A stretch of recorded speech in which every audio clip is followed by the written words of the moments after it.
At marami po ang nag-aabang at marami ang nakamiss sa Dandit.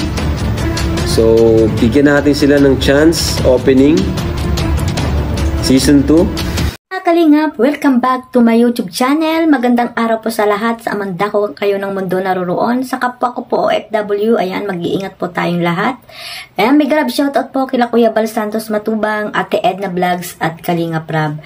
So today's video guys, ayan, reactionan po natin si Medet. Ayan, isa sa mga beneficiary ni Kalingap Rab, no. Yung unang pagkikita nila ay kinuha ko po sa vlog ni Kalingap Rab kung paano po nakita ito ni Kalingap Rab si Medet. At ito nga po ay natambal or naging love team ni Kalingap Dan ni Papa Dan. So ayan guys, no, kumuha pa ako ng clip video kay Kalingap Rab at sa kanyang live po kagabi about po dito kay Medet. No, ayan po guys, panoorin po muna natin mga Kalingap, mga Kamedet, mga Kadandet, ayan, mga Kajomkar, mga Ka-Idsay, ayan, supportahan po natin itong love team na ito na Dandet. Bakit po si Medet okay lang tumanggap ng direct sa sponsor? Ganito po yan mga Kalingap, ang sabi ko po kasi kay Medet, okay lang na mag-ano siya ng sponsor, mag-entertain, pero kung yung mga hindi mo na kayang i-handle o yung sa tingin mo masyado ng basta alam naman nila yan alam naman nila yan kung kailangan ng ipasa sa atin, 'di ba?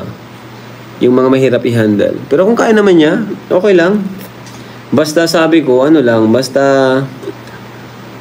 si Medet kasi pagkakilala ko kay Medet is siya matured na po si Medet. Saka strong siya, independent, Kaya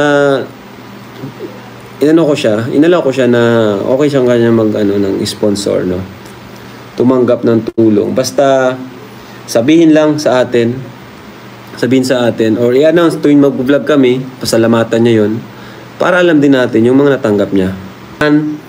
Sabi ni Ninong July, 80% daw yung medyo alanganin sa season 2. Kaya yung mga fans ng Medet, Dandit, makita nyo po na kayo ay andyan, nag-aabang sa Dandit season 2. So, ayan guys, no, si Medet po, ayan, ay isa sa mga beneficiary, sabi ko nga, ni Kalingap Rab. At ito ay natagpuan po nila. Ang naka-scout po dito ay nakalimutan ko na. Yun nandun sa Naga,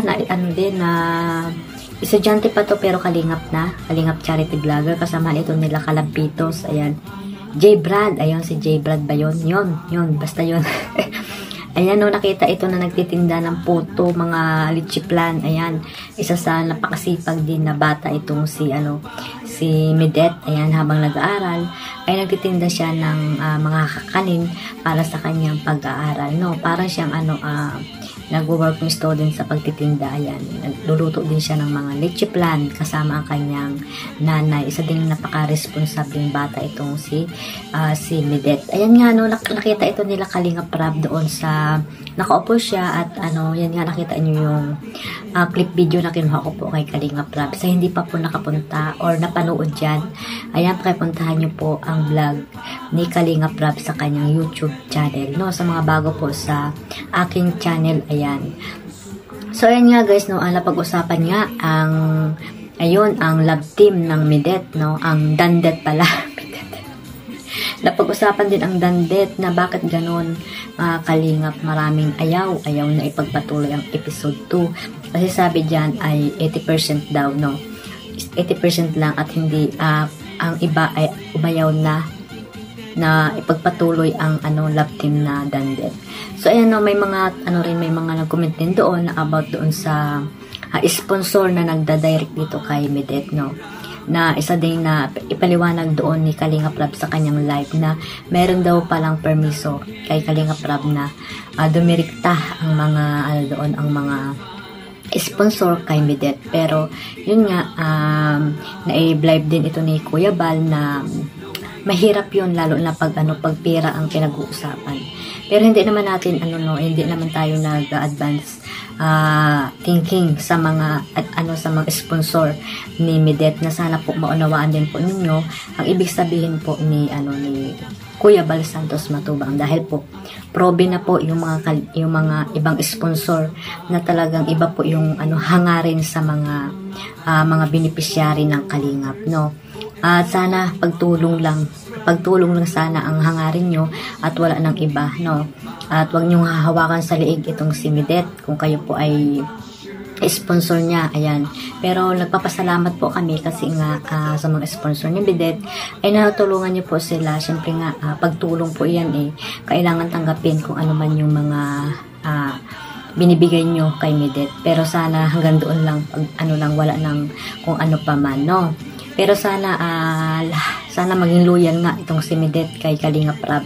Kung ano man yung mga binibigay ng mga sponsor, ay sabihin niya lahat doon kay Kalingap Rab, dahil pag pera talaga ang pinag-uusapan. Yan, mayroon nang nangyari dyan sa Kalingap, diba? At lingid sa inyong kaalaman, may nangyari ng nawakwak dahil lamang sa pera, no? Isa sa mga beneficiary ni Kalingap Rab. Sana ay yan ang iniingatan ni Kuya Bal Santos Matubang, na masirang muli ang isang beneficiary ni Kalingap Rab, dahil ang Kalingap po ay mahabang buhay po ang Kalingap. Ang mga sponsor ay hindi po yan habang buhay, iiwanan ka din po niyan. Mangilan-ngilan lang po ang totoong tumutulong na talagang taos sa puso. Minsan kasi yung mga ibang sponsor, hindi po naman nila lahat, no, talagang lang, mapanira lang, naninira lang. Alam naman natin yan, di ba? May nangyari nang yan sa Kalingap, di ba? So ayan, mga sponsor ni Midet, sana tuloy nyo lang po yung pagtulong nyo, at maraming salamat dahil nandiyan kayo, tumutulong po kayo. Pero sana ay sabihan nyo si Midet na lahat ng binibigay nyo ay sabihin kay Kalingap Rab para po walang problema. Mga ka-Midet, kadandet. Ayan. So sana ituloy pa rin yung yung tambalan nila Dandet, ayan. Yung mga dyan, supporters ng Dandet, ayan, ipaglaban nyo na na matuloy ang episode 2 ng Dandet. Ayun lang mga Kalingap, ayan. Maraming salamat po ulit sa supportan nyo, at maraming salamat po sa walang sawang panonood ng aking vlog, ayan. At syempre, huwag nyo kalimutang suportahan si Kuya Bal Santos Matubang at Edna Vlogs at Kalingap Rab. At syempre, ang buong Karipa, ayan, suportahan din po natin mga Kalingap. Ayun lang guys, maraming salamat ulit. God bless us all. Bye-bye. Ngayon kasi financial problem. Financial problem. Okay. So, hanggang ilang oras pa kayo dito? Hanggang ilang oras ka pa dito? Ha? Mga 9 or 10. 9 or 10? 9 or 10? Gabi na yun, ha? Minsan pinaabot ng 11, depende po. Minsan maabot ng 11? Yes. Okay.